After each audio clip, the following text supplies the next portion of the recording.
see you again.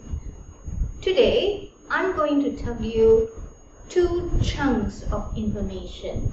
The first chunk is what are the 8 things that you need to do in order to become fluent in English within a specified frame of time. The second chunk of information is about what I have to offer in this course that will help you get there within that specific frame of time defined by you, of course. Let's get into the first chunk of information straight away. Now, these are 8 things that you need to do in order to become fluent. So what are the 8 things? First and foremost, start speaking right now. Don't wait anymore. The second thing is speak in chunks. Don't worry about speaking in complete sentences, for example. If you are in a place where you are not familiar and you need to know where the toilet is, you don't have to approach someone and say, "Excuse me, can you tell me where the toilet is, please?" If you're not there yet, don't worry, don't hesitate. At that moment, just go up to that person and say, "Sorry, where toilet, huh?" That's fine, okay? Start like that. And the third thing is focus on conveying the message, okay? This is like children, this is exactly how children learn to speak, right? If you have seen toddlers, they focus on what they want and they use whatever word they have to convey the message to get what they want. So be like a toddler. Okay, so that's the third thing you need to do. Focus on conveying the message to get the information you want or to get something that you want. It could be an object. Okay, now the fourth thing is don't worry about grammar. If you get it right, you get it right. If you don't, it's okay. Don't hesitate and think, when I want to ask a question, I must ask or start my question with a WH word. What is that word? Is it what? Is it why? Is it how? Don't do that. Just shoot first. Think later. Okay, this is key to becoming fluent. Now, the fifth one is don't worry about making an impression. You are not in a competition. You just want to get fluent. At this initial stage, don't worry about what people will think about you. In many places, being able to speak English is seen as a reflection of your social status.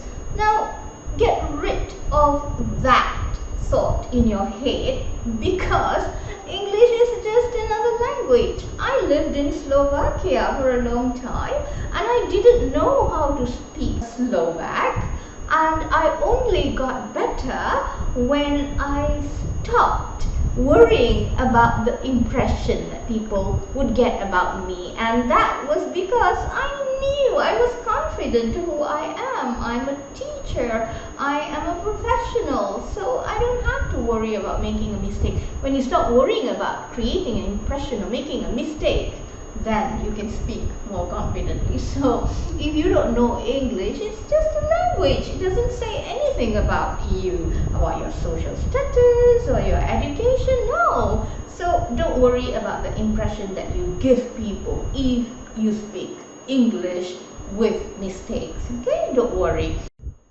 The sixth thing that I need you to focus on is grasp every opportunity you get to practice speaking in English. Okay, this is very, very important because the more you speak, the more you practice, better you will become. And the seventh thing is when somebody laughs at at you, laugh along. Be brave enough to laugh at yourself. Be willing to laugh at yourself. Don't worry. But most people who are learning a new language cite this as their biggest challenge. Okay, don't worry. Just laugh along. If people laugh at you, you laugh along with that. Okay, don't let this hinder you from making progress. Okay, right. And the final, or number 8. The 8th thing that I need you to do is, this is really a powerful strategy. It might sound silly, but this is a very, very powerful strategy. Speak English to yourself, in your head, not loudly, but in your head all the time. This is how I became very fluent in English. English is not my first language. My mother tongue is Tamil. My national language is Bahasa Malaysia. I'm from Malaysia, and I lived in Slovakia, and English is my second language. But I became so fluent in English because I spoke English to myself all the time, and there was a great motivator for this.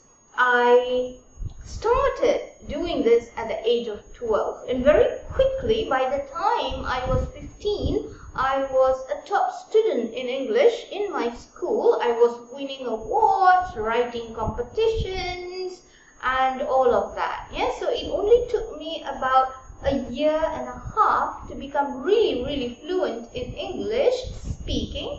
And then once I started becoming very fluent in speaking, the other skills just followed. So this is a very powerful technique. Speak to yourself in English all the time, all the time. If you see a flower, just tell yourself, wow, what a beautiful yellow flower. I wonder if that flower smells sweet or not. Let me go and smell it. Speak to yourself in English in your head all the time. Very, very powerful technique. You get hours of practice. So when you want to say something and you don't have the word, nobody can hear you.